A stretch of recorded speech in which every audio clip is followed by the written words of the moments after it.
ધારાસભ્ય માલતીબેન મહેશ્વરીના હસ્તે flyover bridge અને ગાંધીધામ આદિપુર રોડનું લોકાર્પણ કરવામાં આવ્યું હતું. ઓસ્લો સર્કલ પાસે આયોજિત કાર્યક્રમમાં construction of flyover bridge on Gandhidham Adipur રોડનું લોકાર્પણ કરતા ધારાસભ્ય માલતીબેન મહેશ્વરીએ જણાવ્યું હતું કે ગુજરાત સરકાર દ્વારા ₹32 કરોડના ખર્ચે આ ફ્લાયઓવરનું નિર્માણ કરીને લોકોને ભેટ આપવામાં આવી છે. ત્યારે આ કામગીરી વિકાસની ગતિને આગળ લઈ જશે. તેમણે ઉમેર્યું હતું કે વધતા જતા વાહન વ્યવહાર વચ્ચે આ ફ્લાયઓવર બ્રિજ બનાવવાથી આદિપુર ગાંધીધામ શહેરનો તેમજ દીનદયાળ પોર્ટ તરફની ટ્રાફિક સમસ્યા હળવી થશે.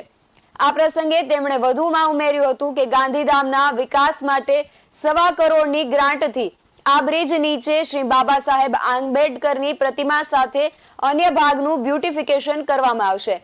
તેમણે આ પ્રસંગે ગાંધીધામ શહેરમાં કરોડોના ખર્ચે થતા ડ્રેનેજ લાઇન, નલ સે જલ યોજના, દરેક વોર્ડમાં થતા પાવર બ્લોકના વિકાસ કામો અને આગામી સમયમાં 300 કરોડથી વધુના ખર્ચે અંડરગ્રાઉન્ડ વીજ લાઇનની વિકાસ કામગીરી અંગે છણાવટ કરી હતી. આ અંગે જિલ્લા પંચાયત પ્રમુખ જનકસિંહ જાડેજાએ જણાવ્યું હતું કે વડાપ્રધાન નરેન્દ્રભાઈ મોદીના નેતૃત્વમાં કેન્દ્ર સરકાર અને રાજ્ય સરકાર છેવાડાના માનવીના વિકાસ માટે કટિબદ્ધ છે.